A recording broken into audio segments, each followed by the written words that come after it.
Hey folks, it's Tom, your Frugal Prepper. So this is a Sky that I bought actually quite a while ago, but it's been just sitting around unshot. And so I took it out and shot it the other day because I wanted to see, what this gun was like. I teach a lot of new people to shoot and help them pick out their first gun, and they're a lot of times looking for a really affordable gun because they don't realize that as you shoot, you'll spend way more money on ammo and holsters and accessories than you ever will on your gun. So you're better off to pay $700 for the gun that you really think is neat and want than you are to buy a cheap one. But I wanted to see what these are like. Back in the day, I rented a Sky at a range that closed, and I shot it, and it was pretty nice, but it was the CPX, the number 1. This is the 2, so I wanted to see what it was like. And it has a really long, really heavy trigger pull. I mean, heavier than my revolver, okay? It's a really long, heavy trigger pull. I mean, it's okay for close up, but it breaks all the way back, and it does not reset until you get clear forward. So in gloves or anything, it's going to be possible to short stroke this, where you're like, oh, come on, fire, it's not firing, piece of crap. But anyway, so I took this out to shoot it the other day, and I just got consistent light primer strikes. I mean, maybe I could get one of my reloaded rounds to go off out of every 5 or 6. I tried some Remington white box, some other boxed ammo, and it wouldn't fire at all, really. The reloads, or at least fire one out every 5. You'd see a light primer indentation, no firing. So I emailed their customer support because they got a lifetime warranty. What the heck, let's just send it back to them and have it fixed. Well, they want $30 to ship it back. You have to prepay them, and then it's $30 for the return shipping. And they said something about they'll only return to an FFL. They won't return to you like other gun manufacturers. So you're gonna have to pay an FFL background check again when you get it back to get your own gun back. Just a freaking nightmare. And then half the time you should send the manufacturer a gun, and they don't fix what's actually wrong with it, and they just say no problem was found, or they replace something but it doesn't fix the problem. So then you have to send it back again, and then you're out more money and more money. And by that time you're better off just to cut this thing in half and throw it in the trash. It's a cheap piece of crap gun, crappy trigger. A Taurus would be another $20, be way better than this. A Rock Island Armor revolver would be way better than this.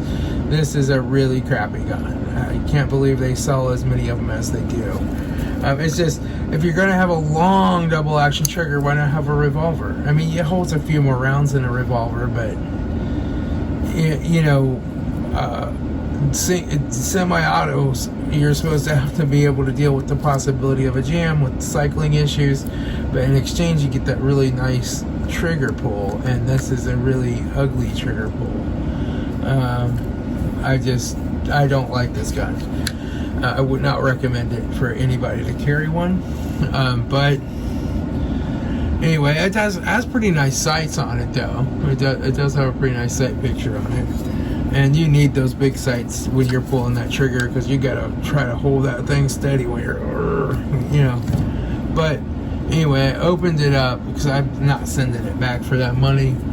I opened it up, and it has a bent firing pin. I mean, brand new out of the box. It came with this firing pin that's bent. Let me show you. Right there, it's bent. It's been pretty bad. I was surprised it even fired a round. How crappy is that? And this firing pin must be soft and crappy. It must be a really crappy firing pin in here to bend like that. And it was bent out of the box probably. I mean, from the very first round I fired. The very second round I fired did not fire. That's, So unless it bent the first time I fired, I mean, it was already bent out of the box, brand new out of the box. So Sky Firearms, don't recommend them, don't buy them, they're a piece of crap. I'm going to email the customer support back and see if they'll just send me a firing pin so I can replace this and maybe get it firing and working again. But yeah, I'm not real happy with this gun. I think for a few extra dollars you can buy a Taurus or Rock Island Armory or something that's going to be a much better gun than these are. The machining in this is really crapified.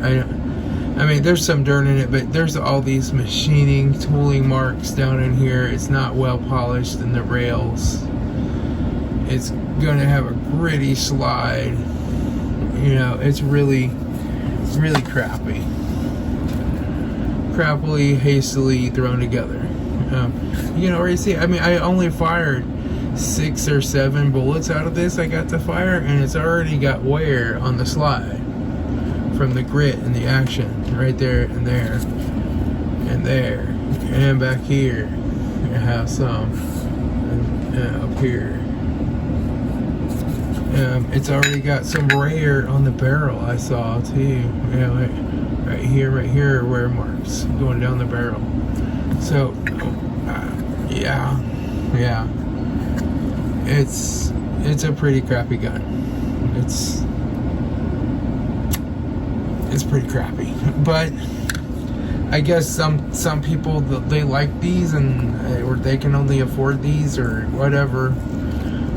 They buy them, but I would not buy one unless it's just to go and plink with the range to have some fun, and you're just buying it for that. I would not necessarily want to depend on this to work if I needed it.